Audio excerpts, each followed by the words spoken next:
हम तो जो मंत्र मिला उसकी भी साधना नहीं कर पाते, सेवा की साधना क्या करेंगे।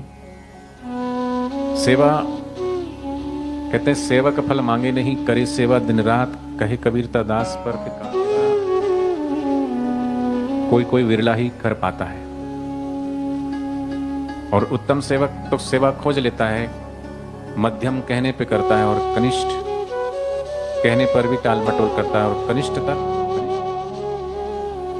लेकिन सुख दुख में सम रहना, लाभ हानि यथा संतोष, उसमें संतोष करना, वो सदगुरु का ज्ञान है। जो परमात्मा परम तत्व ईश्वर है, जो सर्वव्यापक है, आद है, सदगुरु का सत्संग वो पानी है, सदगुरु को सत्संग वो सूर्य की किरण है, हवा है। जैसे वृक्ष को पुष्ट करती है सूर्य की किरण, हवा, पानी, पृथ्वी, जल, 5 तत्व, ऐसे ही साधना में भी हम उसको सींचते जाएं, सेवा के द्वारा, सुमरन के द्वारा, नाम जप के द्वारा।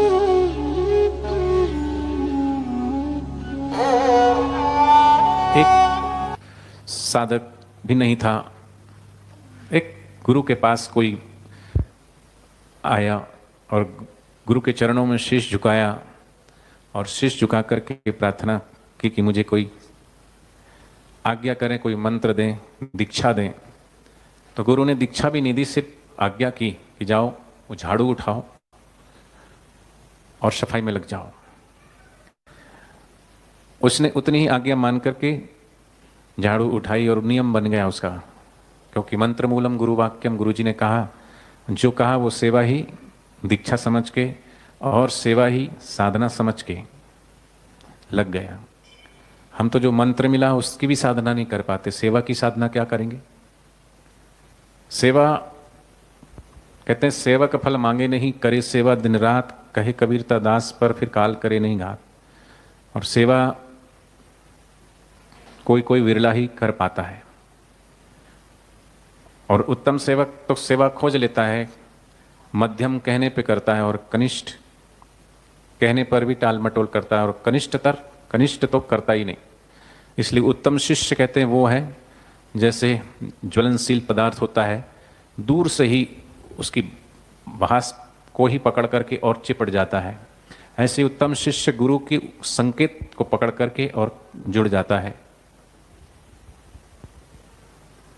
मध्यम तो आज्ञा करने पर करता है, उसको कपूर की तुलना दी गई है, आग की तीली पकड़ेगी तो आग लगेगी, लेकिन उत्तम तो पेट्रोल की तरह है, दूर से ही खींच लेता है आग को। मध्यम आग के निकट आने पर आग सुलगती है, और कनिष्ठ कोयले की तरह है, गैस पे रखो या कोयले, जले हुए कोयले पे फूंक मारो बहुत देर तक, तब आग पकड़ती है। लेकिन कनिष्ठतर तो केले के थड़ की तरह है, आग में डाल दो तो भी पकड़ने वाली आग नहीं है। तो वो गुरुजी ने कहा झाड़ू लगाया करो, तो वो झाड़ू तो लगा रहा है, बाहर की सफाई कर रहा है, लेकिन भीतर ही भीतर अपने अंतःकरण को भी निर्मल कर रहा है, पवित्र कर रहा है। और 1 वर्ष, 2 वर्ष, 3 वर्ष, 4 वर्ष नहीं, कई वर्ष बीत गए। तो गुरुजी ने एक दिन सभी शिष्यों को बुलाया और कहा कि तुमको कई वर्षों तक आश्रम में रहने का सौभाग्य मिला, सेवा करने का सौभाग्य मिला, रोज तुमने त्रिकाल संध्या करी, सत्संग श्रवण किया, लेकिन आज बताओ किसी ने क्या आज तक का अगर सार स्वरूप अगर देखा जाए तो क्या समझ में आया। ब्लैक बोर्ड पर लिखो तो किसी ने कुछ ब्रह्म सत्य जगत मिथ्या लिखा, और किसी ने भगवत तत्व की बात करी, किसी ने तत्व ज्ञान की बात करी, सब ने कुछ ना कुछ लिखा। लेकिन वो शिष्य बिल्कुल पीछे बैठा था, उसको भी कहा तू भी कुछ लिख, तो उसने कुछ नहीं लिखा, आकर के शून्य बना दिया, अर्थात कोई संकल्प विकल्प ही नहीं रहा। सदगुरु की वाणी सुनते सुनते सब विचार शांत हो जाएं, साधक निर्विचार और निसंकल्प अवस्था को प्राप्त हो जाए, जहाँ शून्य है, जहाँ निर्विकल्पता है, वहाँ कोई इच्छा ही नहीं, कोई प्रश्न नहीं उठता, और जिसके सभी प्रश्न गिर गए तो फिर समाधान भी गिर गया, और जिसको समाधान भीतर से मिल गया उसको फिर समाधि भी लग गई। समाधान और समाधि अर्थात जिसके अंदर कोई प्रश्न ही नहीं रहा, शून्य हो गया भीतर से। और शून्य शांत वही हो सकता है आती श्वासें क्या बोले, जाती श्वासें क्या बोले, आती श्वासें सो बोले, जाती श्वासें हम बोले, दोनों मिलकर सोहम सोहम सोहम। फिर अजपा जाप शुरू हो गया।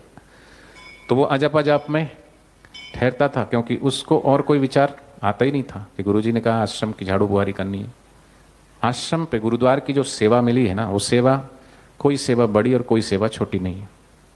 चाहे कोई बाल संस्कार की सेवा करता है, अगर वो नियम और निष्ठा से करता है, भाव से, तो वो उस बाल संस्कार की सेवा के द्वारा भी वो अपनी साधना में उन्नति कर सकता है।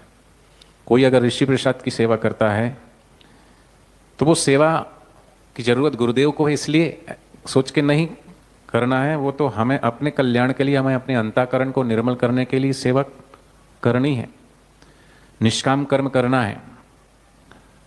नहीं करेंगे तो भी कुछ नहीं होगा, तो काम उनका हो ही रहा है।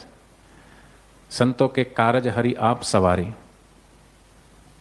ये तो सेवा जिसको मिल गई वो सौभाग्यशाली है, भाग्यशाली है। नहीं तो मैं आश्रम में कई लोग आते हैं, उनको बोलता हूँ आए राम गए राम, आए तो हरिओम, गए तो हरिओम, सीधे आएंगे बड़दादा पे परिक्रमा करेंगे। 108 परिक्रमा हो गई, हमने अपनी ड्यूटी निभा दी, हमारी मनोकामना पूरी कर देना बस। बाल बच्चे सुखी रहे, काम धाम बढ़िया चलते रहे, शरीर स्वस्थ रहे, निरोगी रहे, कोई मुसीबत ना आए, कोई दुख ना आए, कोई तकलीफ ना आए, ये सोच करके आते रहे जाते रहे। तो ऐसा कभी हुआ नहीं, ऐसा कभी होगा नहीं कि सभी झंझटें से मुक्त हो जाए। और सभी झंझटों से मुक्त तो मरने के बाद भी नहीं कोई हो सकता। सुख दुख में रोना हंसना ये काम कायरों का, लेकिन सुख दुख में सम रहना, लाभ हानि यथा संतोष, उसमें संतोष करना, वो सदगुरु का ज्ञान है। तो प्रभु का भजन, प्रभु की प्रसन्नता पाने के लिए, और वो भी प्रत्यक्ष, अभी अभी उसका एहसास होना चाहिए। वो होगा तब जब आप उससे जुड़ेंगे। भोजन करने से, भोजन करते भूख मिट जाती है, पानी पीते ही प्यास मिट जाती है, सुगंध या दुर्गंध की खुशबू अभी आती, इंद्रियगत जो चीजें वो महसूस तुरंत होती है। तो भावजन्य चीजें भी महसूस होनी चाहिए ना।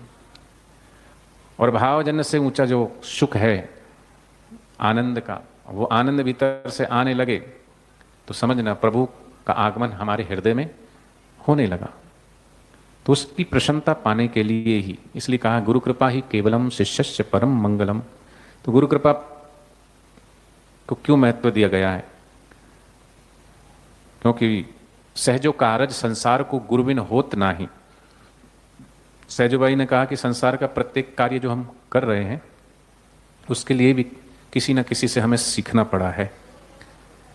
तो जो परमात्मा परम तत्व ईश्वर है, जो सर्वव्यापक है, और जो सर्वव्यापक परमात्मा है वो ऐसा नहीं, बापू जी बोलते हैं कि दूर है, दुर्लभ है और कहीं आकाश और पाताल में है, ऐसा नहीं है। सृष्टा सृष्टि से भिन्न नहीं है, जैसे बीज से वृक्ष भिन्न नहीं है, जैसे तेल तिलों से भिन्न नहीं है, ऐसी जीवात्मा परमात्मा से भिन्न नहीं है, लेकिन भिन्न अपने को मानता है। और अगर सदगुरु की करुणा और कृपा हो जाए तो सदगुरु का सत्संग वो खाद है, सदगुरु का सत्संग वो पानी है, सदगुरु को सत्संग वो सूर्य की किरण है, हवा है। जैसे वृक्ष को पुष्ट करती है सूर्य की किरण, हवा, पानी, पृथ्वी, जल, 5 तत्व, ऐसे ही साधना में भी हम उसको सींचते जाएं, सेवा के द्वारा, सुमरन के द्वारा, नाम जप के द्वारा। तो गुरु की करुणा, गुरु की कृपा का आभास भी होने लगेगा।